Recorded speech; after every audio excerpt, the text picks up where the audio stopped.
புத்தம் புதிய VinFast MPV7, your world on the move.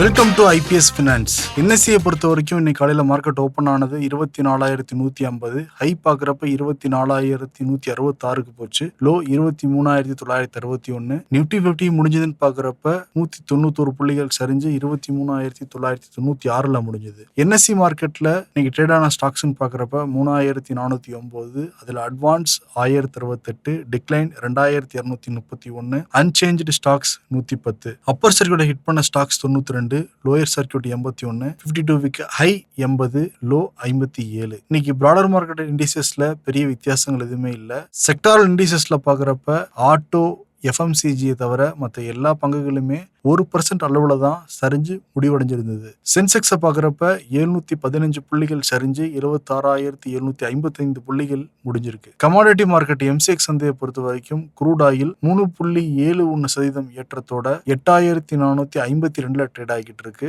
Gold 1.21% ஏற்றத்தோட 1,44,615 trade ஆகிட்டு இருக்கு. சில்வரை பொறுத்த வரைக்கும் 0.61% ஏற்றத்தோட 2,25,150 ட்ரேட் ஆகிட்டு இருக்கு. நிறைய கம்பெனிகளோட காலாண்டு முடிவுகளும் வெளியாகிட்டு இருக்கு. அதை பத்திலாம் நம்ம நாகப்பன் சார்ட்ட பேசலாம். பங்குச்சந்தையை பத்தி உடனுக்குடன் நிறைய தகவலை தெரிஞ்சுக்க கீழே கொடுக்கப்பட்டிருக்க அந்த ஐபிஎஸ் ஃபினான்ஸ் வாட்ஸ்அப் சேனல்ல ஜாயின் பண்ணிக்கோங்க.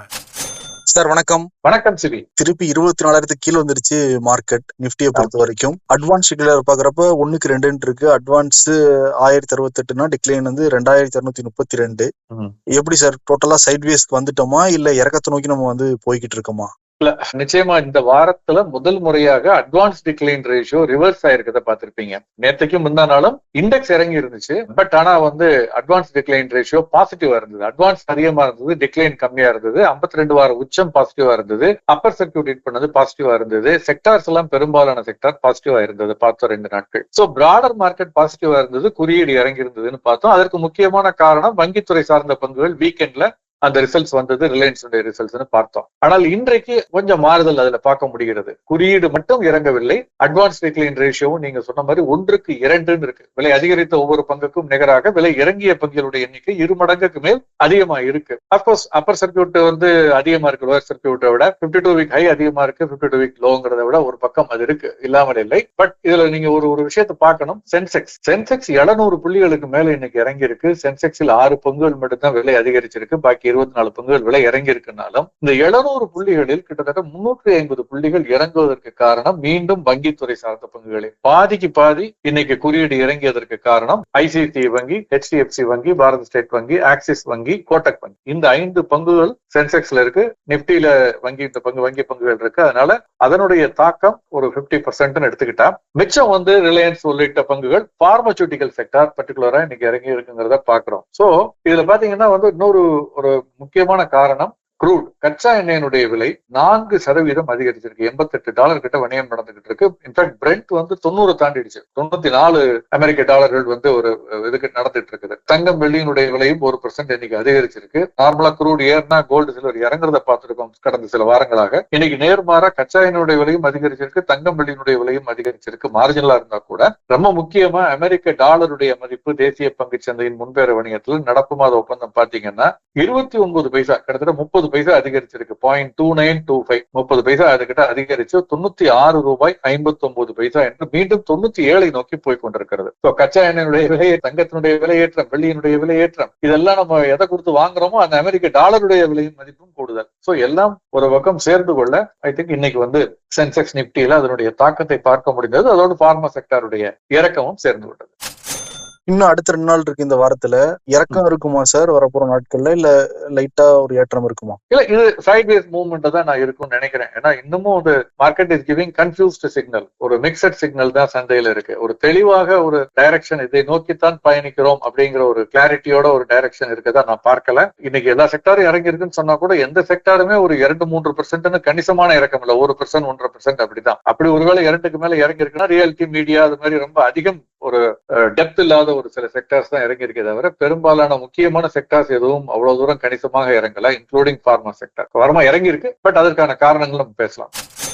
ஏன் சார் ஃபார்மா ஏன் இறங்கி இருக்கு? அதே மாதிரி இந்த பேங்க் செக்டாருங்கிறது தொடர்ந்து இறங்கிட்டே தான் இருக்கு, நம்மளால பார்க்க முடியுது. அது பிரைவேட் பேங்கா இருக்கட்டும், இல்ல பிஎஸ்சி பேங்கா இருக்கட்டும், இல்ல நிப்டி பேங்கா இருக்கட்டும், அதுக்கான காரணம் என்ன சார்? வங்கித்துறை பங்குகள், சில பங்குகள் வந்து ரேலி ஆயிருந்தது. இப்போ கோட்டாக் வங்கி உள்ளிட்ட பங்குகள் பார்த்தா சமீபத்துல ஏறி இருந்தது. ஈவன் HDFC கூட 825க்கு போனுச்சு 755ல இருந்து. சோ அந்த அளவுக்கு ரிசல்ட் இல்லைன்னு ஒரு கரெக்ஷன் வரதை நம்ம பாக்குறோம். பட் இது வந்து ஒரு 10% மேக்சிமம் அந்த ரேஞ்ச் பவுண்ட் அதுக்குள்ள இருக்கு. 10ங்கிறது கொஞ்சம் கணிசமானதுதான். பட் அந்த மேஜர் மூவ்மெண்ட் 5% தான் இருக்குங்கிறத பாக்குறோம். சோ அதை வந்து நான் ரொம்ப சிக்னிபிகண்டா பார்க்கல. பட் ஃபார்மா செக்டார் எடுத்துக்கிட்டீங்கன்னா அது ஒரு நீ ஜெட் ரியாக்ஷன் சொல்லலாமா அப்படிங்கறத போதான் பார்க்கணும். என்ன காரணம்னா, ட்ரம்ப் வந்து ஒரு அனௌன்ஸ்மெண்ட் அவருடைய ட்ரூத் சோஷியல்ல போட்டிருக்கிறது தான் ஃபார்முலான அனௌன்ஸ்மெண்ட் நோட்டிஃபை ஆயிருக்காங்கிறது இது வரைக்கும் தெரியல. நம்ம பேசிக்கொண்டிருக்கும் வரை இருக்கதா எனக்கு தெரியல.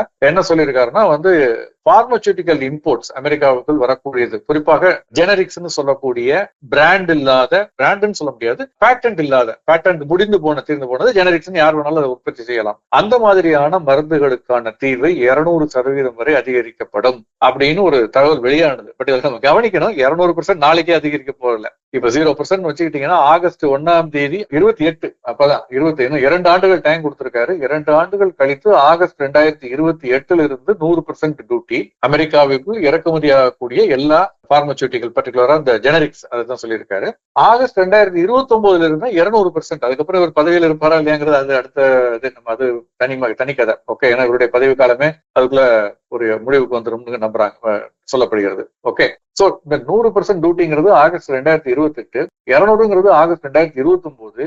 அப்படிங்கும் பொழுது இன்னைக்கு எதுக்கு அது ஒரு நீஜர்க் ரியாக்ஷனா இருக்கணும்ங்கிறது நிச்சயமா ஒரு அது நீஜர்க் ரியாக்ஷன் தான் நான் சொல்லுவேன். ஏன்னா இதுல நம்ம பாஸ்ட் ட்ராக் ரெக்கார்டையும் பார்க்கணும். சென்ற ஆண்டு செப்டம்பர்லயே அவர் என்ன சொன்னாருன்னா, இந்த பிராண்டட், பேட்டன்டட் இந்த மருந்துகளுக்கெல்லாம் 100% டியூட்டின்னு சொல்லிட்டு போட 6 மாசம் விட்டுட்டாரு. அதற்கு பிறகு ஏப்ரல் 2 தான் அதை வந்து இந்த 100% டேரிஃப்ங்கிறத செக்ஷன் அந்த நேஷனல் செக்யூரிட்டி ஃப்ரேம் ஒர்க்னு இருக்கு. அந்த நேஷனல் செக்யூரிட்டி ஃப்ரேம் ஒர்க்ல செக்ஷன் 232 இருக்கு. அதற்கு கீழ் அதை அறிமுகப்படுத்தினார் 100%ங்கிறத பேட்டன்ட். அதுக்கே நம்ம சந்திச்சு வந்துட்டோம். அதுலயே நம்ம பெரிய தாக்கம்லாம் இல்லை. அதுக்கப்புறம் நம்ம பார்மசூட்டிக்கல் கம்பெனிஸ் எல்லாம் பெரிய அளவுல அதிகரிச்சிருக்கிறத நீங்க பாத்திருப்பீங்க. இன்ஃபேக்ட் இன்னைக்கு நடந்திருக்கிறதுல பெரும்பாலும் ப்ராஃபிட் புக்கிங் கூட சில நிறுவனங்கள் இருக்கலாம். அப்படிதான் நான் பாக்குறேன். அதை தாண்டி இது ஒரு பக்கம் பிராண்டடுக்கு. அன்பிராண்டட் அந்த ஜெனரிக்ஸுக்கு இன்னும் 2 ஆண்டு காலம். எதுக்குன்னா அதற்குள்ள வந்து மேக் அமெரிக்கா கிரேட் அகைன் இந்த மெகாங்கிற கான்செப்ட்ல இப்படி டியூட்டி போட்டா அவங்க சிட்டிசன் தான் அதிகமா கொடுக்க போறாங்க. அப்ப அதை தவிர்ப்பதற்கு உள்ளூர் உற்பத்தியை பெருக்க வேண்டும்ங்கிறது அவருடைய எண்ணம். அது நடக்குமாங்கிறது தெரியல. என்ன காரணம்னா, இந்த சந்தை வல்லுநர்கள் பல பேர் சொல்லக்கூடிய ஒரு விஷயம் வந்து, இந்தியாவிலிருந்து அங்க இறக்குமதி ஆகக்கூடியது அந்த நம்ம விற்கக்கூடிய விலைன்னு பாத்தீங்கன்னா வந்து அங்க உள்ளூர்ல உற்பத்தி பண்றதை விட 10 மடங்கு சீப்பருங்கிறாங்க. 7 மடங்கு 8 மடங்கு நம்மளோட சீப்பர். அவங்க 200% டியூட்டி போட்டா கூட நம்மள பாதி விலை தான் இருக்கும் அப்படிங்கறதுதான் அவங்களுடைய கருத்தாக இருக்கிறது. அது தவிர 2வது காரணம், பல நிறுவனங்கள், இந்திய நிறுவனங்கள் அமெரிக்காவிலேயே உற்பத்தி தொழிற்சாலைகள் வைத்திருக்கிறார்கள். அப்கோர்ஸ் முழு உற்பத்தி தொழிற்சாலை சில பேர் தான் வச்சிருக்காங்க. பெரும்பாலான ஒரு பகுதியை இங்க இருந்து இம்போர்ட் பண்ணி அங்க பினிஷ் பண்ணி கொடுக்கறதும் இருக்கு. சோ அந்த மாதிரி இப்ப உதாரணத்துக்கு சன் பார்மா, டாக்டர் ரெட்டிஸ் லேப், அரவிந்தோ பார்மா, ஜைடஸ், சிப்லா, லூபின் இந்த மாதிரி நிறுவனங்கள், டாக்டர் ரெட்டிஸ், இதெல்லாமே வந்து US FDA அனுமதி பெற்று, முழு அனுமதி பெற்று அங்க உற்பத்தி செய்யக்கூடிய தொழிற்சாலைகளை வைத்திருக்கிறதுனால இதனுடைய பாதிப்பு அவர்களுக்கு பெரிய அளவுல இருக்காது. பகுதி பாதிப்பு தான் இருந்தால் கூட இருக்குங்கிறதான் சொல்லப்படுகிறது. இருந்தாலும் இந்த பங்குகள் நீங்க பாத்தீங்கன்னா டாக்டர் ரெட்டிஸ் லேப் 2% இறங்கினுச்சு, சிப்லா 1% இறங்கி இருக்கு, சன் பார்மா 1% இறங்கி இருக்கு. இதெல்லாம் நிப்டி குறியீட்டில் இருக்கக்கூடிய பங்குகள்.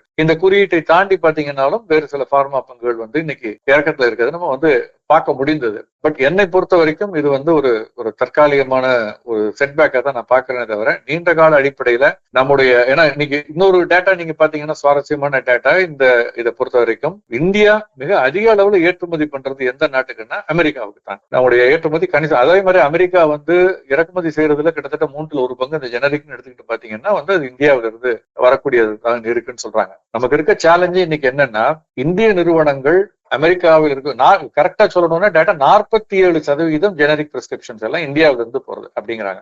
ஆனால் இது வந்து எண்ணிக்கையின் அடிப்படையில் விற்கக்கூடிய மருந்துகளுடைய எண்ணிக்கையின் அடிப்படையில், ஆனால் வேல்யூ அடிப்படையில 30%, 1/3 தான். ஏன்னா நம்ம அவ்வளவு சீப்பா கொடுக்குறோம். அதனால வந்து கிட்டத்தட்ட பாதிக்கு பாதி அங்க விற்கக்கூடிய மருந்துகள் நம்முடைய மருந்துகளா இருந்தாலும் மதிப்பின் அடிப்படையில 1/3 பங்கு தான். ஆக அவ்வளவு பெரிய கேப் இருக்கிறதுனால இது மிகப்பெரிய அளவுல ஒரு தாக்கத்தை ஏற்படுத்தாது. அப்படி ஏற்படுத்தக்கூடிய தாக்கத்தை தயார்படுத்திக் கொள்வதற்கு அங்கு உற்பத்தி வைத்திருக்கக்கூடிய நிறுவனங்கள் போக வேறு நிறுவனங்களும் தயாரா இருக்கிறதுனால நமக்கு இருக்கக்கூடிய மிகப்பெரிய சேலஞ்ச் என்னன்னா, ஆக்டிவ் பார்மசூட்டிக்கல் இன்கிரீடியன்ட்ஸ் சொல்லுவோம், APIன்னு சொல்லி இந்த மருந்து உற்பத்தி செய்வதற்குள்ள முக்கியமான ஒரு மூலப்பொருள். அது வந்து ஒரு காலத்துல நம்ம நல்லா பண்ணிட்டு இருந்தோம். இருந்தோம். இன்னைக்கு வந்து நம்முடைய கெப்பாசிட்டி மற்றதில் இன்க்ரீஸ் ஆனப்போ அது ஐபியோட தேவை அதிகரிச்சு இன்னைக்கு சைனாவை பெரிய அளவுல நம்பி இருக்க வேண்டிய அளவுல இருக்கு. அதுதான் நமக்கு மிகப்பெரிய த்ரெட்னு சொல்றாங்க. கெமிக்கல் பேஸ்ட் ஏபிஐ பார்மசூட்டிகல் இன்கிரீடியன்ஸ் எடுத்தா 70% இந்தியாவில் பயன்படுத்தக்கூடியது சைனாவில இருந்து இறக்குமதி செய்கிறோம். பயோலாஜிக் இன்புட்ஸ் சொல்றோம், அது வந்து 90% அங்க இருந்து இம்போர்ட் பண்றோம். சோ இதுதான் நம்ம முதல்ல போக்கஸ் பண்ண வேண்டியது. இதை உள்ளூர் உற்பத்தியில எப்படி அதிகரிப்பது, இதை தாக்கல் பண்ணணும் பார்க்கணும் அப்படிங்கறதுதான் வந்து இப்ப பேசப்படுகிறதே தவிர இந்த 200% டேரிஃப்ங்கிறது ஒரு நம்ம பொறுத்திருந்துதான் நம்ம பார்க்கணும். அதனுடைய தாக்கம் என்ன பொறுத்த வரைக்கும் பெரிய அளவுல இருக்கும்னு நான் நம்பல. Q1 ரிசல்ட் பத்தி தொடர்ந்து பாத்துக்கிட்டு இருக்கோம். ஆமா, என்னென்ன மாதிரி முக்கியமான கம்பெனியோட ரிசல்ட்ஸ் வந்திருக்கு சார்? இன்னைக்கு அதானி பவர் அந்த நிறுவனத்துடைய முடிவுகள் வெளியாகி இருக்கிறது. நிகர லாபம் 42% அதிகரிச்சிருக்கு. 4806 கோடி. நீங்க சொல்ல அதானி நிறுவனம் லாபம் சம்பாதிக்கலன்னு தான் வந்து கேட்கணும் அப்படிம்பீங்க. அது இம்பர்ஃபெக்ட் ஷோல கேளுங்க. ஆனால் இந்த பங்கினுடைய விலை இறங்கி இருக்கு. அதானி பவர் லாபம் அதிகரிச்சிருக்கு 42%. ஆனால் பங்கினுடைய விலை இறங்கி இருக்கு. என்ன காரணம்னு பாத்தீங்கன்னா, ஒண்ணு வந்து 2-3 மாதங்களுக்கு முன்பு இருந்ததை விட விலை அதிகரிச்சிருக்குது. ப்ராஃபிட் புக்கிங் எடுத்துக்கலாம். பட் முக்கியமாக அந்த நிறுவனம் 17,000 கோடிக்கு மேலும் நிதி தேவை இருக்கிறது. விரிவாக்க பணிகளுக்கு தேவைப்படுகிறது. அதனால வந்து பங்கு வெளியீடுன்னு சொல்லல, எலிஜிபிள் செக்யூரிட்டின்னு சொல்லியிருக்காங்க. அது பங்கா இருக்கலாம், கன்வெர்டபிள் டிபென்ச்சரா இருக்கலாம், வாரண்டா இருக்கலாம். மேலும் மூலதனம் திரட்டு போகிறார்கள் 17,000 கோடி த்ரூ QIP என்று சொல்லக்கூடிய குவாலிஃபைடு இன்ஸ்டிடியூஷனல் பிளேஸ்மெண்ட் மூலமாக. அப்ப வந்து அவங்களுடைய ஒருவேளை அடிப்படையாக அந்த பங்குகளுடைய எண்ணிக்கை அதிகரிக்கும் பொழுது லாபம் அதற்கு தக்க அதிகரிக்கலைன்னா அது இந்த பங்கு ஒன்று ஈட்டிய தொகைங்கிறது குறையலாம். சோ இது ஒரு காரணமாக இருக்கவும் வாய்ப்பு இருக்கிறது. பட் என்ன காரணம் பொறுத்திருந்து பார்க்கணும். அதானி கிரீன் எனர்ஜி இந்த நிறுவனத்துடைய முடிவு வெளியா இருக்கிறது. நிகர லாபம் 19% அதிகரித்து 983 கோடி. அதே மாதிரி ரெவென்யூ 17% வந்து ஏறி இருக்கு அப்படின்னு சொல்லியிருக்காங்க. ஆபரேட்டிங் பெர்ஃபார்மன்ஸ் எல்லா மெட்ரிக்ஸும் பை அண்ட் லார்ஜ் வந்து இம்ப்ரூவ் ஆயிருக்கு அப்படின்னு சொல்லியிருக்காங்க. அதான் நீ கிரீன் எனர்ஜி. பட் அந்த பங்கு வந்து அதுவுமே இன்னைக்கு வந்து ஒரு 4.5% இறங்கி இருக்கு. 1472 ரூபாய், கிட்டத்தட்ட 69 ரூபாய் இறக்கத்துல தான் முடிவடைஞ்சிருக்கு. ஒரு காரணம் என்னவாக இருக்கலாம் அப்படின்னு பாத்தீங்கன்னா வந்து ஒரு சில மாதங்களுக்கு முன்பு இந்த ஆண்டு துவக்கத்தில், இந்த நிதியாண்டு துவக்கத்துல இந்த பங்கினுடைய விலை 800 ரூபாய் ஒட்டி தான் இருந்துச்சு. அந்த 800 இருந்து 1500 ரூபாய் கிட்ட வந்து கிட்டத்தட்ட 2 மடங்கு அதிகரிச்சிருக்கிறதுனால வந்து அதற்கு தக்க ரிசல்ட் இல்லைங்கிறது சந்தை கருதி இருக்கலாம். அதற்கான வாய்ப்புகள் தான் அதிகம் நானும் நம்புறேன். அதனால ப்ராஃபிட் புக்கிங் வந்திருக்கும். அப்படித்தான் நான் இதை பாக்குறேன். நெஸ்லே இந்தியாவினுடைய நிகர லாபம் 48% அதிகரிச்சிருக்கு முதலாம் காலாண்டுல. அந்த நிறுவனத்துடைய பங்கு 3% அதிகரிச்சது. 41 ரூபாய் அதிகரித்து 1493 ரூபாய் என்று முடிவடைந்தது. பந்தன் பேங்க் இதுவுமே இன்னொரு வித்தியாசமான ஒரு சூழல் இன்னைக்கு. ஏன்னா அந்த நிறுவனத்தினுடைய லாபம் கணிசமாக அதிகரிச்சிருக்கு அப்படின்னு சொல்லியிருக்காங்க. அவங்க ப்ராஃபிட் இன்க்ரீஸ் ஆயிருக்கு. ஆனால் பங்கினுடைய விலை கணிசமாக இறங்கி இருக்கு. இது வந்து 15% இன்னைக்கு வந்து அந்த பங்கினுடைய விலை கிராஷ் ஆயிருக்கு. கிராஷ் தான் சொல்லணும் அதை. ஏன்னா நெட் இன்ட்ரெஸ்ட் மார்ஜின் பர்டிகுலரா கைடன்ஸ், ஏன்னா அந்த பங்கினுடைய விலை 16-17% இறங்கி இருக்கு. 35 ரூபாய் இறங்கி 173 ரூபாய் ஒட்டி முடிவடைஞ்சிருக்குன்னா அதுக்கு முக்கியமான 2 காரணங்களை சொல்லலாம். ஒன்று, அந்த நிறுவனம் வரக்கூடிய காலாண்டு வரக்கூடிய ஆண்டு வந்து காஷியஸான கைடன்ஸ் கொடுத்திருக்காங்க. ரொம்ப பெரிய அளவுல வளர்ச்சி இருக்கும் அப்படின்னு அவங்க சொல்லல. இது ஒரு காரணம். 2வது காரணம் வந்து நான் முதல்ல சொன்னேன், அந்த பெர்ஃபார்மன்ஸ்ல சில மெட்ரிக்ஸ் வந்து சந்தைக்கு திருப்திகரமா இல்ல, சந்தை எதிர்பார்த்த அளவு இல்லைங்கிறது போக நிறைய தரகு நிறுவனங்கள் இந்த நிறுவன பங்கை அண்டர் வெயிட் அல்லது என்ன சொல்றது, அதாவது டவுன் கிரேட் பண்ணிருக்காங்க. அதனுடைய பை ரேட்டிங்கை வந்து அந்த டார்கெட் எல்லாம் குறைச்சிருக்காங்க. ஓகே, சோ இது ஒரு காரணமாக இருக்கலாம். பந்தன் அந்த நிறுவனத்தினுடைய பங்கு விலை இன்னைக்கு இறங்கினதுக்கு அதுதான் முக்கியமான காரணமா இருக்கலாம் நான் நினைக்கிறேன். ஏன்னா ரிசல்ட் வந்து நிச்சயமா என்னை பொறுத்த வரைக்கும் அது வந்து ஒரு மோசமான ரிசல்ட் எல்லாம் நான் சொல்ல மாட்டேன். பந்தன் பேங்கை பொறுத்த வரைக்கும் டாடா கம்யூனிகேஷன் இந்த நிறுவனத்துடைய முடிவுகள் வெளியாயிருக்குது. தொடர்ந்து இந்த பங்கினுடைய விலை 3% இறங்கி இருக்கு. 57 ரூபாய் இறங்கி 1761 ரூபாய்னு இன்னைக்கு முடிவடைந்தது. காரணம் இல்லாமல் இல்லை. நிகர லாபம் 29% குறைஞ்சிருந்தது. ரெவென்யூ கூடி இருக்கு 10%, பட் நிகர லாபம் குறைஞ்சிருக்கு. சோ இது கொஞ்சம், ஏன்னா விற்பனை அதிகரிச்சு ஆனால் லாபம் குறைஞ்சிருக்கு அப்படிங்கிறது இங்க கவனிக்கப்பட வேண்டியது. சந்தை அதற்கு ரியாக்ட் ஆயிருக்குன்னு தான் நான் பாக்குறேன். சிஎஸ்பி பேங்க் இந்த நிறுவனத்துடைய முடிவுகள் வெளியாயிருக்கிறது. ப்ராஃபிட் 26% சீக்வன்ஷியலா பார்க்கையில குறைஞ்சிருக்கு அப்படின்னு அந்த நிறுவனம் வந்து சொல்லியிருக்காங்க. அதை தொடர்ந்து அந்த பங்கினுடைய விலை இன்னைக்கு 7% இறங்கியது. 25 ரூபாய் குறைந்து 345 ரூபாய் அப்படின்னு இன்னைக்கு வந்து முடிவடைந்திருக்கிறது. பெரும்பாலான முடிவுகள் இன்னைக்கு வெளியானது ஒரு மிக்சட் பேக் அப்படின்னு தான் சொல்லுவேன். சிலது பாசிட்டிவ், சிலது நெகட்டிவ் அப்படிங்கிறத பாக்குறோம். நாளை மறுநாள் இன்னும் தொடர்ந்து நிறைய முடிவுகள் வெளிவர இருக்கிறது. சில முக்கியமான முடிவுகள்னு பார்த்தோம்னா சிப்லா இந்த நிறுவனத்துடைய முடிவுகள் நாளைக்கு வந்து வெளிவர இருக்கிறது. இப்ப இந்த யுஎஸ் டாரிஃப் இதை பத்தி பேசணும். அதை தொடர்ந்து இந்த பங்கினுடைய விலை இன்னைக்கு இறங்கி இருக்கிறதையும் பாக்குறோம். அதை தாண்டி தகவல் தொழில்நுட்பத்துறை அப்படின்னு எடுத்துக்கிட்டோம்னா அதுல வந்து நம்ம டிசிஎஸ் பார்த்தோம். இப்ப இன்ஃபோசிஸ் நிறுவனத்துடைய முடிவுகள் அது நாளைக்கு வெளிவர இருக்கிறது. இன்னும் பல நிறுவனங்களுடைய முடிவுகள் நாளை மறுநாள் வெளிவர இருக்கிறது. அதெல்லாம் வரும்பொழுது நம்ம அதை பற்றி பேசலாம் விரிவாக. சிறப்புங்க சார். சுவாரஸ்யமா பல விஷயங்களோட டேட்டாவோட வந்து இன்னைக்கு சொன்னீங்க. ரொம்ப நன்றி சார். நன்றி. புத்தம் புதிய VinFast MPV7, your world on the move.